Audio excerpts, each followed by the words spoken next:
Welcome to the top of the morning show with your girl TT from the D. Happy hump day. It's Wednesday, ladies and gentlemen. And as we are getting ready to do all the things we need to do to get ready for the week, let us not forget that everything we do helps shape and form the day in which we're blessed to have. This morning's topic is going to be something some are familiar with, some may be like, what? But I think in the time in which we live, it's almost like a remedy to an issue that we've been experiencing in the United States when it comes to babies being born in situations, I would say, that they're not actually wanted. We've seen a lot of children, unfortunately, killed, beaten to death, abandoned, and left to die, fend for themselves. But I'm happy to do this show this morning about a topic about how if you are a mother, a woman who has become pregnant and you don't want to have a child, you don't believe in an abortion, so you don't want to go that route, but you don't want to be responsible. There's a organization founded by a lady named Monica Kelsey in 2015 to give mothers, parents a safe and legal option to surrender their baby 100% anonymously. Safe Haven Baby Boxes. Safe Haven Baby Boxes' mission is to prevent illegal abandonment of newborns by raising awareness and offering a 24-hour hotline for mothers in crisis. Let me share some facts about the Safe Haven Baby Box. The Safe Haven laws have been updated to include Safe Haven Baby Boxes, which is a safety device, and they are in Alabama, Arizona, Arkansas, Indiana, Maine, Missouri, Mississippi, Montana, North Carolina, Ohio, Kentucky, Virginia, Tennessee, Oklahoma, Louisiana, West Virginia, and Pennsylvania. Data proves that there are 152 active baby boxes currently in the United States.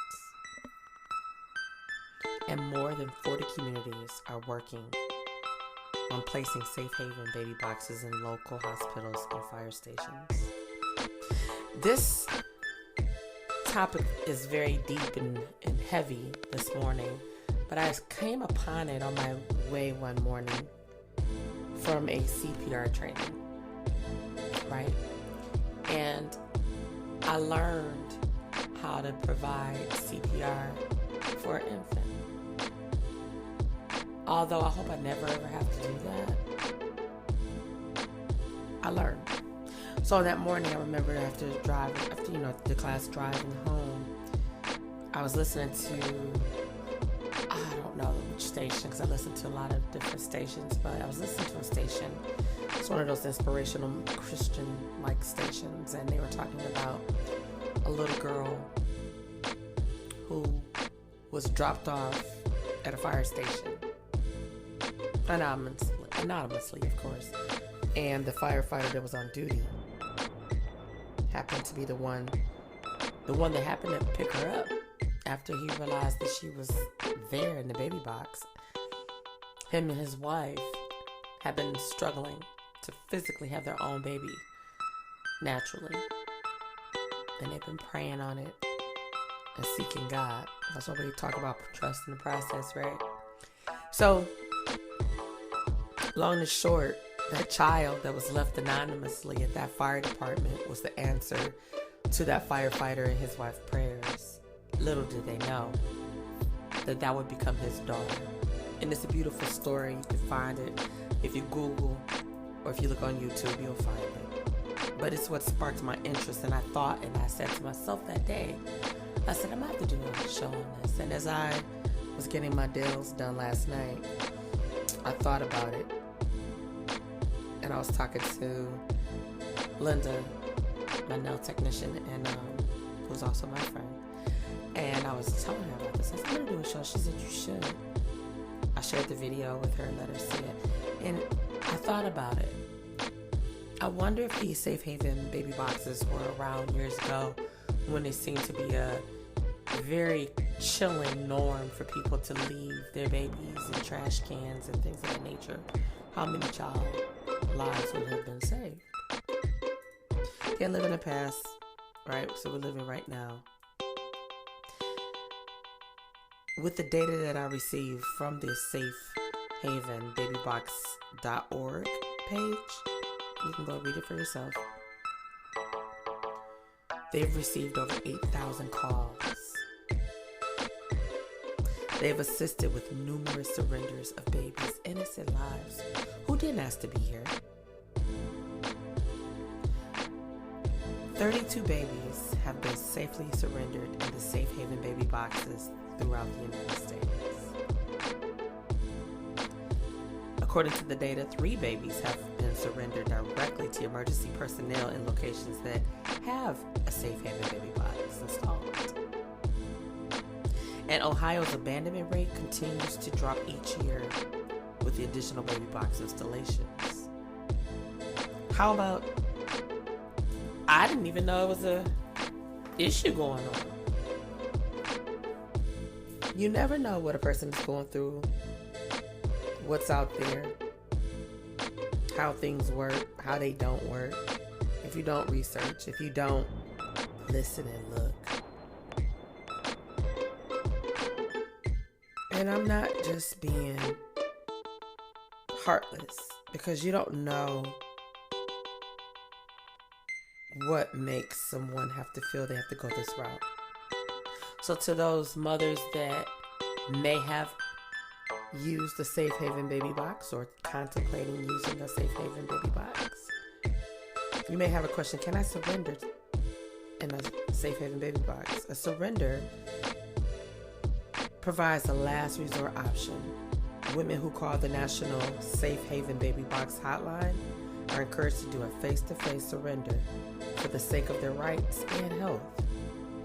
Yes, each location offers copies that provide information about the mother's rights and medical information along with references to the Safe Haven National Hotline and website. If a child is past the age of safe and legal surrender, you still have an option. You might want to check with your local Department of Children's Services and ask for assistance.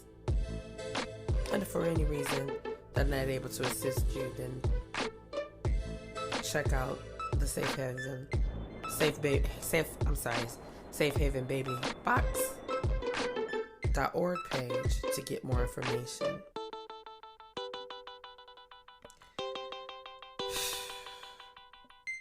A lot of times you have young girls who have been hiding a pregnancy or afraid to share a pregnancy. And so a lot of times you've had the story that Tupac shared with us about Brenda having a baby. That was real, right? That was somebody's story. That was real. But instead of having to throw the baby in a garbage can, disregard that child as if that child is trash, you could take that baby and drop that baby off in a Safe Haven baby box. I, for one, am excited about it and happy that that is an option. That's a better option than throwing and discarding your child in a garbage can, I would say. You probably touch and agree with me. We don't never know the options we have. Resources. Simply, some people never let it be known that they need any help. That's one thing. People are so busy being concerned about what she's gonna say, what he's gonna say, what they're gonna say. that they miss a lot of important factors. Is it safe for a child to be in a baby box? Yes. Would you think that they would put something like that at a hospital or a fire department and it wasn't? Nah. This is a heavy show. I said it this morning. That was my disclaimer. But there's so much that's going on. And like I said, I'm in Michigan. I had no idea that Ohio was dealing with a situation about people abandoning babies. But see, that just goes to show you there's so much that goes on that we're not aware of. When you know better, you do better, wouldn't you say? So you may know someone, and if you don't, I could be talking to you. We are not to judge one another, yet we do. I would ask that you second guess and find another way. If you are pregnant and you don't know what you really want to do, but you do kind of know you don't want to have a child, you do know that you don't believe in abortions, things of that nature, and I would say, what's the alternative? Well, that's all I have for you on this wonderful Won't He Do It Wednesday. I hope that you will tune in tomorrow morning for a Thankful Thursday segment right here on the Top of the Morning Show with your girl TT from the D.